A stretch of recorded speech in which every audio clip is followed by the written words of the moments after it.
飛機係咪有飛機餐食喎？你中唔中意食飛機餐啊？我姓鄧嘅，我有個5歲嘅女女啦，咁佢本身係一個 SEN 嘅小朋友嚟嘅。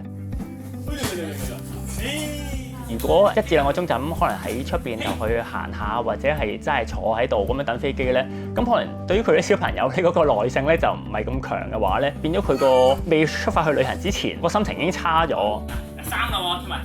In Hong Kong, it's estimated that 1 in 39 children have autism. According to the Chinese University of Hong Kong, autistic people will have hypersensitivity or very low sensitivity to things like light, sound,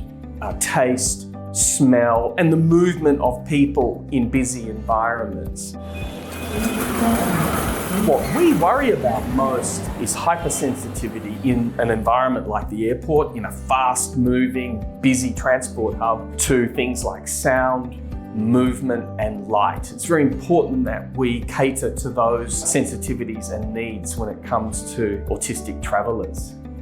香港國際機場作為國際樞紐咧，我哋持續從唔同嘅角度出發，照顧各類旅客嘅需要，包括有特別需要嘅旅客。近年嚟，國際社會對於隱性殘疾人士嘅認識同埋關注度提升。我哋喺2025年初已經開始規劃感知角，並喺香港國際機場1號客運大樓嘅禁區裏面正式投入服務。呢個唔單止係機場嘅重要設施，更加係香港首個開放俾所有有需要嘅人士免費使用嘅同類型空間。感知角特別設計咗一個安全、寧靜同埋相對遠離人群嘅環境，俾旅客咧喺登機前能夠放鬆心情，以更舒服嘅狀態展開佢嘅旅程。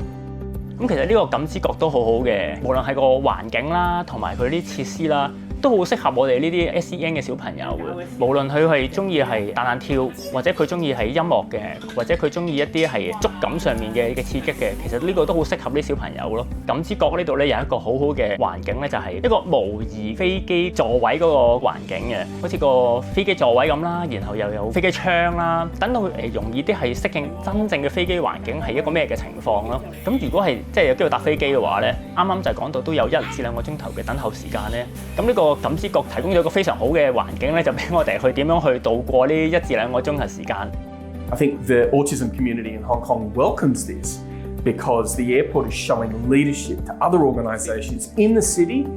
and beyond to take measures to support autistic travellers and autistic people in terms of inclusiveness generally. Okay. 旅客對設施嘅回應亦都非常之正面，甚至有啲旅客咧係親筆致謝，表示佢哋喺疲累嘅旅程裏面咧，可以透過感知角可以得到放鬆同埋舒緩啦，令到我哋咧非常之鼓舞。